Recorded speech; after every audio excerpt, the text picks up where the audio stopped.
హైదరాబాద్ లో మరోసారి మత్తు మాఫియా గుట్టురట్టయింది. పంజాగుట్టలో భారీగా డ్రగ్స్ పట్టుబడ్డాయి. నైజీరియాకు చెందిన అంతర్జాతీయ డ్రగ్స్ పెడ్లర్ ను నార్కోటిక్ అధికారులు పట్టుకున్నారు.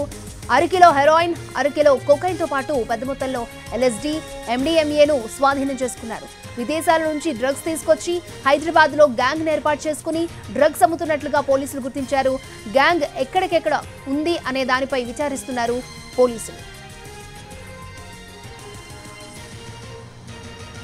హైదరాబాద్ లో మరోసారి మత్తు మాఫియా గుట్టురట్టయింది. పంజాగుట్టలో భారీగా డ్రగ్స్ పట్టుబడ్డాయి. నైజీరియాకు చెందిన అంతర్జాతీయ డ్రగ్స్ పెడ్లర్ ను నార్కోటిక్ అధికారులు పట్టుకున్నారు. అరకిలో హెరాయిన్, అరకిలో కొకైన్ తో పాటు పెద్ద మొత్తంలో ఎల్ఎస్డీ, ఎంఏను స్వాధీనం చేసుకున్నారు. విదేశాల నుంచి డ్రగ్స్ తీసుకొచ్చి హైదరాబాద్ లో గ్యాంగ్ ఏర్పాటు చేసుకుని డ్రగ్స్ అమ్ముతున్నట్లుగా గుర్తించారు పోలీసులు. గ్యాంగ్ ఎక్కడెక్కడ ఉంది అనే దానిపై విచారణ చేస్తున్నారు.